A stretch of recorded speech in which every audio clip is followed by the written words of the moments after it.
Un chalet sous la neige, le mystère Soline, tome 3, de Marie-Bernadette Dupuis, lu par Florine Orphelin.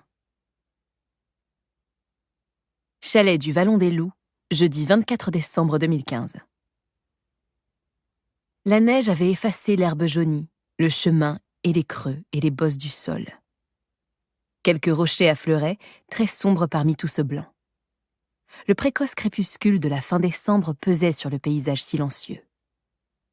Il n'y avait aucun signe de vie, pas un bruit d'ailes, pas un souffle de vent agitant les arbres. Soudain, 2 détonations brisèrent l'étrange enchantement de ce soir d'hiver. Aussitôt, la scène s'anima. Des corbeaux s'envolèrent de la cime d'un sapin avec des appels rauques. Un renard détala. « Cette fois, tu ne te mettras plus en travers de ma route », déclara l'homme vêtu de noir qui venait de tirer. Il ne baissa pas son fusil, un sourire mauvais au coin des lèvres. À 4 ou 5 mètres de là, un autre homme, aux boucles brunes, gisait face contre terre. Un peu plus loin, tapis à l'angle de la bergerie, une silhouette féminine recroquevillée sur sa terreur sanglotait et gémissait, ses cheveux blonds à peine dissimulés par une capuche. « Non, non !» répétait-elle entre 2 hoquets affolés. « Pour le moment, toi je t'épargne », ajouta l'homme. « Mais tu m'as trahi et je n'aurai pas de pitié. » Il émanait de lui une aura de cruauté implacable. Il recula à pas lents, en observant d'un air dédaigneux le corps immobile de celui qui l'avait abattu sans sommation. « Assassin ! Sale assassin !» hurla-t-on. « Je sais qui tu es, et tu paieras pour tes crimes !» C'était une voix de femme, aux accents vibrants de haine, jaillie de nulle part, mais qui résonnait dans tout le vallon enneigé. Comme chassé par ses accusations et ses menaces retentissantes, le criminel s'éloigna d'une course rapide. Soline sursauta, le cœur battant à se rompre. Elle était allongée sur le canapé, mais elle se redressa sur un coude. D'un regard hébété, elle considéra le décor familier qui l'entourait. Les guirlandes lumineuses du sapin de Noël dispensaient une douce clarté dorée.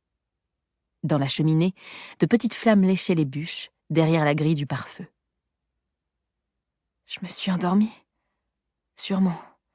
J'avais si mal à la tête, j'ai pris un cachet. » Chacun de ces mots lui sembla vide de sens, tellement demeurait forte l'empreinte tragique des images qu'on lui avait montrées. « C'était une vision, pas un rêve », se dit-elle, alarmée. « Tout recommence. Cette fille blonde qui pleurait près de la bergerie, c'était moi. J'en suis sûre, le tueur a survécu. Il va venir ici et il abattra Benjamin. » Une panique viscérale la terrassa. Elle se leva du canapé, mais ses jambes la portaient à peine. « Je dois m'en aller. D'abord, je vais téléphoner à Benjamin, lui dire de ne pas rentrer, que je le rejoins en 4x4. » Son compagnon était parti ramener leur amie Viviane à Combloux. Soline estima l'heure à laquelle il serait de retour. Peu à peu, le présent reprit ses droits, tout en mettant en évidence un fait précis. « Oh non, je m'en souviens maintenant. Benjamin a oublié son portable. Je ne peux même pas le prévenir. Nous aurions dû accepter l'invitation de Viviane.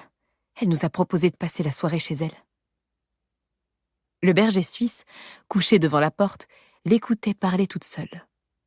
Le grand chien blanc guettait les moindres gestes de sa maîtresse, sensible aussi à ses intonations. « Je dois me calmer, » ajouta Soline. « Je sais pourquoi j'étais si stressée. Benjamin avait décidé de me faire des révélations, mais je ne veux pas, j'en ai aucune envie.